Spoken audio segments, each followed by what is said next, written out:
The sky of the frontier world burned red that night. Broken clouds glowed like fire as something small and fragile tore across the upper atmosphere. It was no warship, no mighty fleet. It was only a damaged escape pod, spinning through turbulence. Like a dying star. Inside, an alien mother clutched her infant against her chest, her hands trembling as alarms screamed in every corner of the tiny craft. Her skin was pale, her body thin from wounds, and her breath came short and ragged. She knew she had only minutes left, but the child in her arms still made faint noises, small cries that pushed her forward. She whispered soft words in a language no human could understand, her voice weak but filled with desperate love. She guided the pod toward the shadow of a barren valley, hoping the world would hide her child long enough for help to come. The landing was not gentle. Metal scraped stone and fire spat across the rocks as the pod broke apart. The impact threw her across the dirt, her body twisting with pain. The child screamed louder now, frightened and confused. She dragged herself across the sharp ground with bloody fingers, pulling the small infant into a hollow between fallen stones. She wrapped the baby in a piece of torn cloth and activated a faint beacon, the last working piece of technology left. In the wreck, a soft pulse of light rose into the night sky, weak and broken, but enough to carry across the dark. She looked at her child one last time, touched its tiny face, and collapsed beside it. By the time the wind carried the smoke away, her chest no longer moved. Far across the same valley, a human patrol walked its route in silence. The soldier was named Marcus Hale, a veteran who had seen too many wars. His armor was scratched and scarred, his rifle slung across his chest. He was tired of endless border duty, tired of keeping watch on a world that everyone else had forgotten. But when the signal came through his helmet, faint and broken, he stopped in his tracks. At first he thought it was only static interference, the kind that often echoed through this barren place. But then the machine gave a sharp Tonan emergency beacon. The signal was weak, strange, not human. He frowned, adjusting his scanner, and the results chilled him. A single life sign. Small, fragile. Not more than a child. He hesitated. The rules were clear. No contact with alien survivors, no risks. Any unidentified signal could be a trap, but something about the broken beacon pulled at him, he remembered. A night years ago, when he had lost his own daughter during the first invasion, he had buried that memory deep, under armor and silence. But now, it rose like a wound cut open. The idea of a child, alone in this wasteland, gnawed at his mind. Against his training, against his orders, he turned toward the valley and began. To move, the closer he came, the stronger the air smelled of burning metal. Black smoke still rose in twisting lines against the moonlight. His boots crunched over stone, every sound echoing too loud in the stillness. He raised his rifle and swept the wreckage. Broken escape pod lay half buried in the dirt, torn apart by impact. Panels still glowed faint red, sparks dancing across shattered wires. He stepped carefully, eyes sharp, but the scanner in his helmet kept pulsing. Life. Just ahead, he saw her body first. The alien mother lay sprawled on her side, her hands curled as if she had still tried to hold something close. Her skin was pale, her face slack in death. Marcus felt no triumph, only a cold weight pressing deeper on his chest. He lowered his weapon and scanned again. The reading was not from her. It was close. Very close. He moved past her, crouched, near a crack in the stones, and froze. A pair of small, glowing eyes looked back at him. The child was barely bigger than a human infant. Wrapped in torn cloth, its skin marked with faint, strange lines that seemed to shimmer under the night. It whimpered softly, tiny hands curling, as if reaching for the mother who would never answer. Marcus felt his throat tighten. The orders in his head screamed to call it in, to let command deal with it, to step back and follow the law. But another voice whispered louder, the voice of memory and blood. Of his own child lost years ago, he lifted a hand slowly, careful not to frighten the creature. Its eyes followed him, glowing softly like stars. For a long moment, human and alien stared at one another, the dead mother lying silent between them. In that moment, Marcus Hale knew this was no ordinary mission, no simple patrol. This was a choice that would change everything. Behind him, the Coms unit on his armor crackled. His squad's voice cut through the static. "Hale, report." "Shh. Picked up a signal, didn't you? What do you see out there?" He stood frozen, his rifle hanging at his side, his other hand still reaching toward the small child. The beacon blinked faintly in the smoke, a pulse of weak light, carrying a silent cry into the endless night. Marcus knew that if he spoke, if he told them the truth, the child would be taken, studied, maybe destroyed. He also knew that if he stayed silent, suspicion would rise. His breath came slow, heavy, torn between duty and something far stronger than orders. The baby's hand lifted, small fingers brushing his armored glove. The touch was warm, alive, reeled the soldier's jaw. Tightened, the radio crackled again, louder now. "Hale, answer us. What's happening out there?" He closed his eyes, his heart pounding. For the first time in years, Marcus Hale felt fear not of the enemy, not of death, but of the impossible choice rising before him. And in the distance, high above the night sky, other sensors were already catching the faint signal. Ships not of Earth were turning their gaze toward this world, drawn by the same weak beacon. The soldier did not know it yet, but he was no longer alone in the valley. The child's small hand rested against the cold metal of Marcus Hale's glove, and for a moment, the war-hardened soldier forgot the world around him, forgot the broken escape pod, the dead alien mother, and the rules that screamed inside. His head, all he could feel was the tiny life pressing against his armor, fragile and desperate. He had faced monsters, machines, and fleets that burned entire skies, but nothing had ever shaken him like this single moment. His breathing came slow, rough, his mind torn between duty and something deeper, something he had buried for years.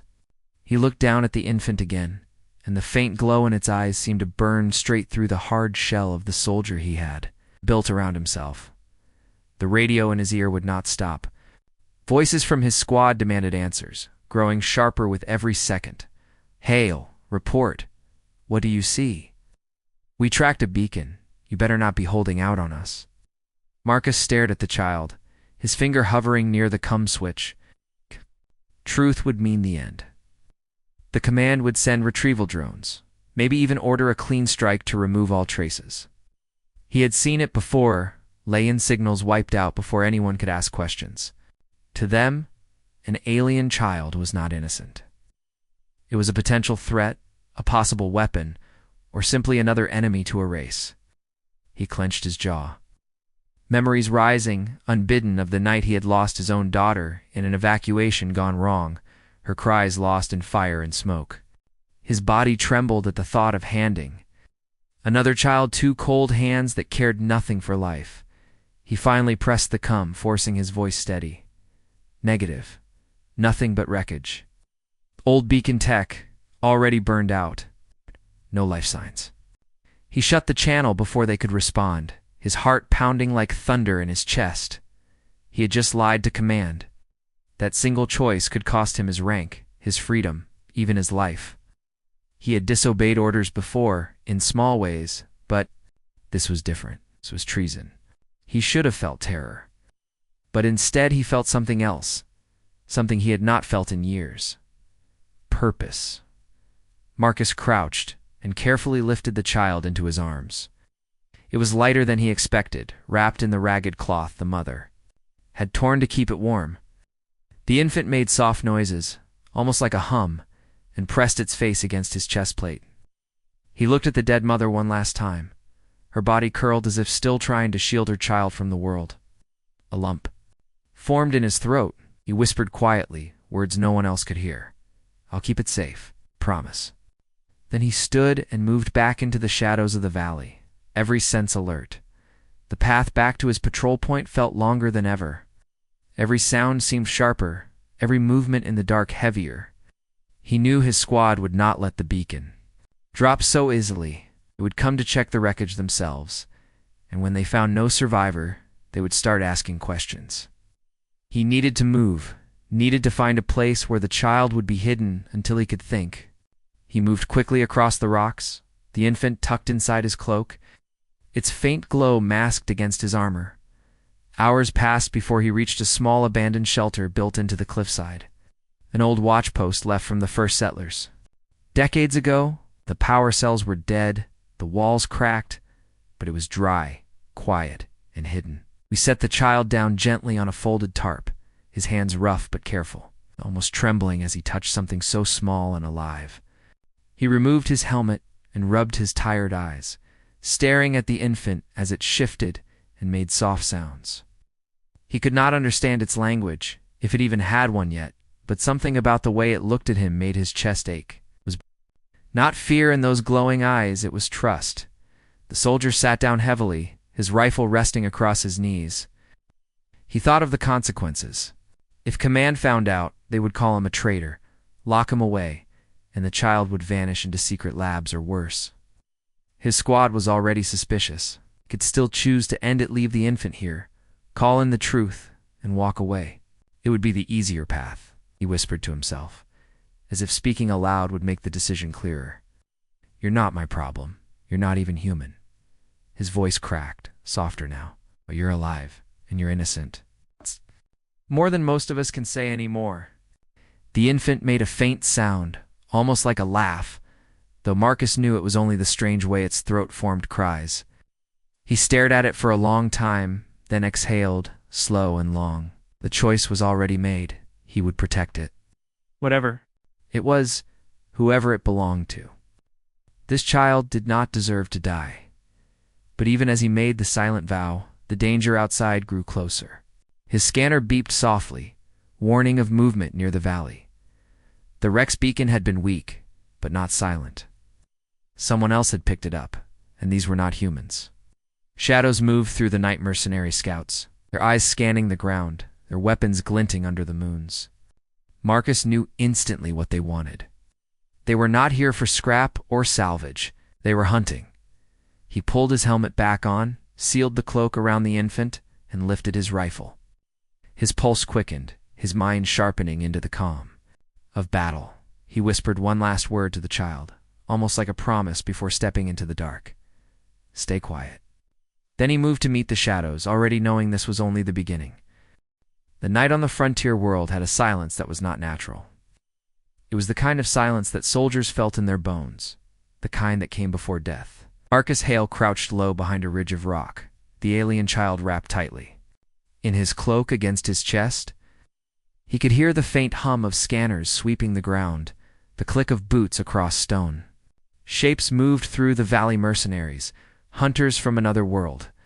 Drawn here by the faint beacon of the dead mother's pod, they were careful, moving like predators, their weapons built for killing in the dark. Marcus steadied his breathing. His rifle pressed tight to his shoulder and told himself what he already knew. These men were not searching for salvage. They wanted the child. The infant stirred, a soft whimper rising from within the folds of cloth. Marcus froze, pressing a gloved hand gently over its tiny body to calm it. The sound was small, almost nothing, but in this dead valley, it felt like thunder. One of the mercenaries turned his head, his visor glowing red as he scanned the ridge. Marcus lowered his body flat against the dirt, every muscle tense. The squad passed, but slowly, as if they could smell what he was hiding. He waited until the last shadow faded into the rocks before moving again, creeping low, every step deliberate. He had been hunted before. He had survived ambushes, firefights, sieges, but this was different. He was not carrying ammunition or supplies, he was carrying life, fragile and loud. Every cry, every shift of the child's small body risked discovery. His training screamed to abandon it, to cut weight and move faster. But when the infant stirred against his chest, pressing close as if it understood danger, Marcus only tightened. His grip, he would not let go. Not again. The mercenaries spread wider now, forming a net through the valley. He could see their drones scanning, beams of blue light flickering across stone. He had minutes at best before they closed the circle. We slipped toward the cliffside, searching for shadows deeper than theirs, a path they would overlook. His boots slid on gravel, sending a faint scrape into the night. A light snapped toward his position. He dove behind cover, rolling hard to shield the child. A sharp crack rang through the valley as a shot burned into the rock inches from his head. Sparks lit his faceplate. They knew he was here. The chase began. Marcus bolted from cover, rifle spitting short bursts of fire as he ran. 2 mercenaries fell, their bodies crumpling in silence, but more emerged behind them. The valley erupted with movement, voices shouting. In alien tongues, weapons lighting the dark like scattered lightning. Marcus wove between jagged stone. The child clutched against him, his heart hammering. He fired only when he had to, conserving rounds, every shot precise. The infant cried now, its glow brightening, and the sound tore at him. He whispered through clenched teeth, "Quiet, please, just a little longer." But the child could not. Stop it was too young to understand fear. The hunters pressed closer. Drones circled above, cutting the sky with beams of light. Marcus dove into a narrow ravine, sliding down loose rock, his armor scraping as he landed hard. The child let out a sharp cry. A mercenary above heard it and dropped in after him. Marcus Swung his rifle up and fired point blank, the flash lighting the walls of stone. The body hit the ground, but the noise carried. More were coming. He ran deeper, the ravine twisting like a knife wound through the earth. Shadows stretched long. Across the path, he reached a fork 2 directions, both black as void. He chose the left, sprinting until his lungs burned. Behind him, the mercenaries' voices echoed, growing closer, hunting calls that promised no mercy. He could hear their leaders shouting orders, promising rewards. They wanted the child alive. It was worse than death. The ravine opened into a collapsed cave, stone piled high against the entrance. Marcus ducked inside, crouching low beneath hanging slabs. The air was thick with dust and the faint stench of old fire. Ow. He pressed the child against his chest, its glowing eyes staring up. At him, innocent, unknowing. He leaned his helmet back against the cold wall, forcing his breath quiet. He was outnumbered, outgunned, and carrying a weight that made him slow. But surrender was not in him. He whispered again, more to himself than the infant. Yo. Take you? They'll break you. I won't let them. Outside, footsteps approached, steady, confident. A mercenary paused near the cave entrance, his scanner humming as it swept the rocks. Marcus tightened his grip on his rifle, ready to fire. But the infant stirred again, making a sound too loud to hide. The scanner beeped. The mercenary turned sharply toward the cave, raising his weapon. Marcus fired first. The mercenary fell with a hole burned through his chest, his body slamming the rocks with a heavy echo. For a moment, the valley was silent again. Then came the answering shouts they had heard. They were coming. Marcus pulled back deeper into the cave, searching for any exit. The walls narrowed, sharp rocks cutting at his armor until he found a small crack opening to the other side. He shoved through, scraping his shoulders raw, the infant pressed tight against him. He emerged on the far slope, the stars wide above, and ran. Behind him, the mercenaries poured into the cave, their voices furious. The hunt would not stop. He reached the top of the ridge and dropped to his knees, gasping, staring out across the wasteland. Fires from the wreck still glowed faint. On the horizon, he held the infant close, its glow lighting his tired face. For a moment, he let the weight of it all crush him, the pursuit, the lies, the danger. Then he forced himself back to his feet. There would be no rest. Not tonight. Far above, hidden in the stars, other ships were already adjusting course. Weak signal from the mother's beacon had reached more ears than just these mercenaries. Marcus Hale had no idea yet, but this was only the beginning of the hunt. The night passed without rest. Marcus Hale kept moving through the jagged cliffs and broken valleys, always watching the skies, always listening for the hunters behind him. His body ached, his armor was scraped and dented, but he carried the child as if it weighed nothing. Every step was heavier with the knowledge that the beacon had not only drawn mercenaries, it could have reached anyone, anywhere. And whoever came would not be looking for peace. The galaxy did not chase weak signals out of kindness. They chased them for power. At dawn, he found shelter in the ruins of an old mining station half buried in dust. The walls were broken, machines rusted and silent, but it gave him cover. He set the child down on a slab of metal and finally let himself breathe. The infant lay still, eyes glowing faintly, small fingers curling against the cloth. For hours, Marcus had thought of it only as cargo he had to protect, something helpless. But now, in the pale light of morning, he saw something else. The strange lines across its skin were not scars or wounds. They were markings, patterns that glowed, faintly like starlight running beneath the flesh. He leaned closer, his soldier's instincts uneasy. This was no ordinary child. The infant stirred and looked at him, eyes locking onto his. For a moment, Marcus felt a strange pressure behind his eyes, a whisper inside his mind. It was not words, not yet, but emotion, fear, confusion, and something that felt like recognition. He blinked and staggered back, his rifle rising automatically as if against an unseen enemy. The child whimpered, the glow dimming, and the feeling vanished. Lowered his weapon slowly, his heart hammering. He whispered under his breath. He thought of the dead mother again, how she had fought to protect this small life even when her own was fading. He understood now why she had launched the pod, why she had activated the beacon. This was no ordinary infant. There was power, here power, that mercenaries would kill for, power that governments would exploit. He stared at the glowing patterns again, and the truth pressed down on him.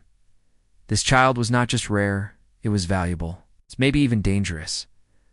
Marcus walked the perimeter of the ruin, checking for threats, but his mind never left the child. He tried to reason with himself. He could still call it in, could send a coded message to command and wash his hands of it. He had already lied once, he could undo the mistake. But when he looked at the child again, watched it curl into the cloth and blink with eyes too innocent to understand the world, his resolve hardened. He remembered his daughter's last day, the way she had clung to him in the fire before she was ripped away. He had sworn he would never feel that kind of loss again. And now, against all logic, against all orders, he felt it once more. A need. To protect hours later, while searching the mining station. He found scraps of alien writing etched into the metal walls, left long ago by unknown workers. The infant stirred when he touched them, as if sensing a connection. Again, that faint whisper brushed his mind this time, a flicker of images. Stars. A woman's face. A dark shape looming in the void. He stumbled back, gripping the wall. Child was not just reaching it, was showing him something. Memories perhaps carried through blood. Warnings. He stared down at it in shock. This changed everything. If the child could reach minds, if it carried knowledge of things far beyond this world, then it was more than just a survivor. It was a key. A key to something the galaxy would kill to possess. That night, as the cold set in, Marcus sat against the wall of the ruin with the child resting against his chest. He thought of his squad, still out there, searching. They trusted him once, but if they knew what he carried, they would turn on him in a heartbeat. Soldiers followed orders, not hearts. An Earth command. He did not want to imagine what they would do. He had seen their black labs, their secret projects, could not hand this infant over, but he also knew the mercenaries were still hunting. He had seen the glow of their campfires in the distance. They would not give up, not until they had the child. If other factions had caught the signal, more ships would come soon. His window was closing. As the infant slept, Marcus made his decision. He would not run aimlessly anymore. He needed answers. Somewhere in this sector, there were old records, hidden data vaults from the first colonists who had lived here before the wars. Maybe they knew something of this species, these markings. Maybe they held clues to why this child mattered so much. He would find those answers, even if he had to drag the entire galaxy into fire to keep the child alive. But even as he shaped the plan, his scanner flickered with new signals, multiple heat signatures moving through the valley. His squad, they were coming straight toward him. Marcus clenched his rifle, eyes narrowing. His brothers in arms. Men he had trusted with his life. But now, with the child in his arms, he could not trust them at all. The infant stirred again, its glow faint but steady. Marcus whispered quietly, his voice low and grim. "They can't know about you, not yet. Maybe not ever." Outside, the crunch of boots echoed closer. The squad was almost here. Marcus Hale was about to face the hardest truth of war that sometimes the real enemy was not the one hunting you in the shadows, but the one standing right beside you. The sound of boots on broken stone carried through the ruin like drums of war. Marcus Hale pressed his back against the cracked wall, the infant wrapped close to his chest, his rifle steady in his hands. Easy. His squad's voices echoed through the mining station's hollow corridors, familiar voices. Men he had fought beside for years, men who had pulled him from fire and who had trusted him with their lives. But tonight, Marcus felt no safety in their return. His heart tightened because he knew the truth. If they found the child, trust would shatter. "Spread out," Sergeant Keller's voice barked, harsh and commanding as always. The signal came from here. Hale's been off comes too long. Marcus moved deeper into the ruin, keeping low, searching for shadows. The infant stirred, letting out a soft whimper that sent cold fear down his spine. He pressed a gloved finger gently, too, its lips whispering in silence, begging it to stay quiet. His men were close now. Too close, a beam of light cut across the chamber as one soldier swept the area with his scanner. Marcus ducked behind an old machine, his pulse racing, could hear them talking. "Something's wrong," one muttered. "Hale doesn't go dark. For no reason." "Or maybe he found something he doesn't want to share," another answered. Suspicion dripping from his tone, Marcus's grip on his rifle tightened. They were already guessing, already turning their thoughts toward betrayal. He thought of revealing himself, of stepping out and telling them everything. Maybe they would understand. Maybe they would help protect the child. But deep down, he knew better. Soldiers followed orders, and the orders were simple. Report alien life, secure, or destroy. They wouldn't see the infant as hope, they would see it as risk. And risks were eliminated. One of the soldiers, a tall man named Rourke, moved closer to Marcus's hiding spot. His scanner flickered with faint readings, the child's warmth. Marcus knew he had only seconds before discovery. He shifted the rifle, ready to strike, when the infant stirred again, its eyes glowing faintly in the dark. Wait. The light reflected. Off Rourke's visor, he froze. "What the hell?" Rourke whispered. Marcus rose from the shadows, rifle raised. The squad spun toward him, weapons half-raised, shock flashing across their faces. In the glow of the infant, they saw everything, the small form wrapped in cloth, the markings across its skin, the faint shimmer of its eyes. Silence fell, heavy and sharp. Keller stepped forward, his jaw hard. "Hall, what have you done?" Marcus's voice was steady, but his chest burned. "I found it in the wreck. The mother's dead. It's just a child. I couldn't leave it." Keller's eyes narrowed. "That's not a child. That's a threat. You know the rules. It's not dangerous," Marcus snapped. "It's helpless, look at it. Dies." But the squad's eyes were not filled with compassion. They were filled with fear. Rourke shifted his rifle, muttering, "Orders are orders. We can't let him carry that thing. Command will want it, or we put it down right now." Marcus felt a surge of rage. "You put your rifle down. None of you are touching it." The standoff burned in silence. 6 soldiers, weapons shaking, faces tense. Brothers in arms torn apart by one impossible choice. The infant made another sound, small and soft, like a cry, and that tiny noise was enough to push them over the edge. Keller's voice cut the silence like a blade. "Hale, hand it over. That's an order." Marcus shook his head slowly, his rifle steady. "I can't." The moment shattered. Rourke fired first, a warning shot that sizzled against the wall near Marcus's head. Marcus dove sideways, returning. Fire in controlled bursts. The ruin exploded with noise shouts, sparks, stone breaking apart under heavy fire. Marcus shielded the infant with his body, rolling behind cover, his heart slamming. His brothers were shooting at him, and he at them. The firefight raged through the ruins, brutal and close. Marcus's training took over, his body moving on instinct.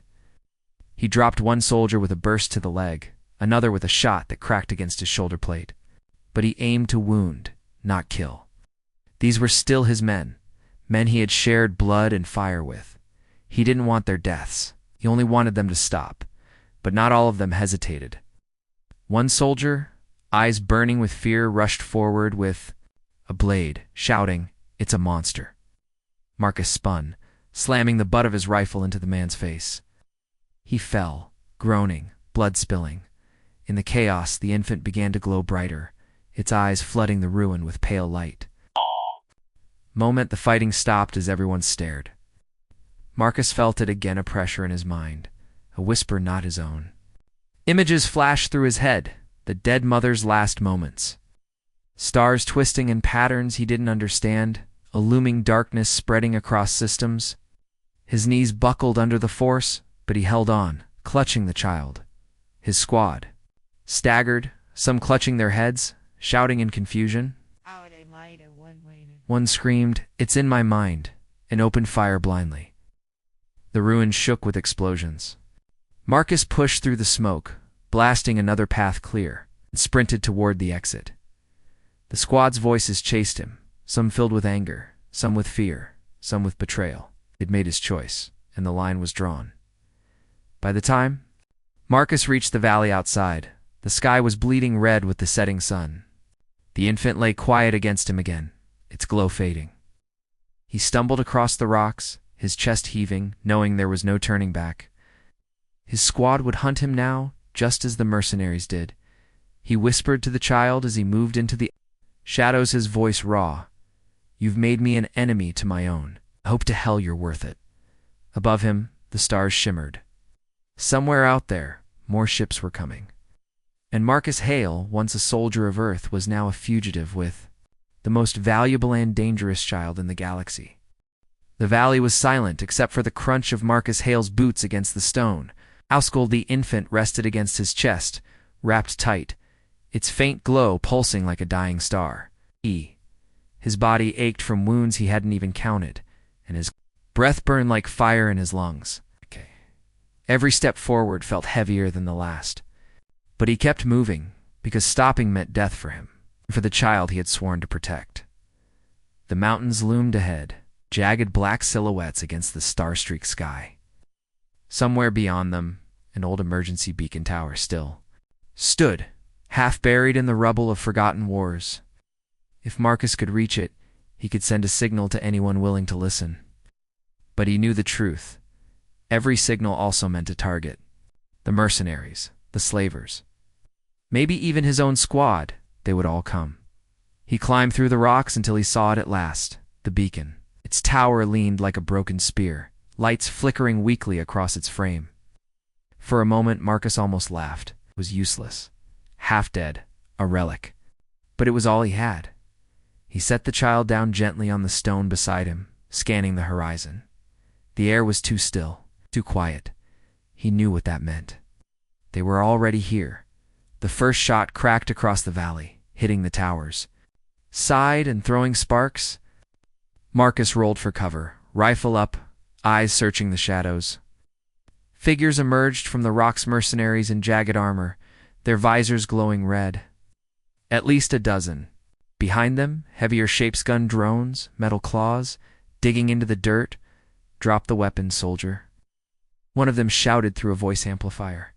"Give us the child and maybe you live." Marcus didn't answer. He steadied his rifle, and with one precise shot, dropped the first mercenary where he stood. The others roared and opened fire, the valley exploding in light and sound. Marcus moved like a shadow, firing, reloading, ducking behind rock. He knew he couldn't win this fight. He wasn't here to win. He was here to buy time. The infant stirred, glowing brighter, and again Marcus felt that whisper in his mind. "Got." This time, it wasn't pain, it was clarity. Images of the stars lit up in his head.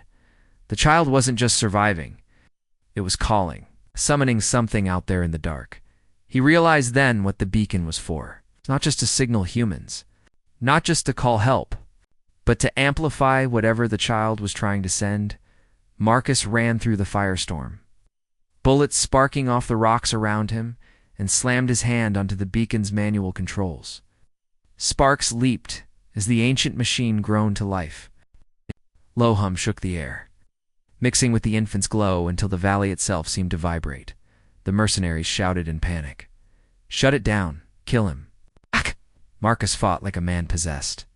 Every burst of fire, every grenade, every strike of his blade was fueled by something deeper than survival, something like defiance. He knew his end was close, but he refused to fall quiet.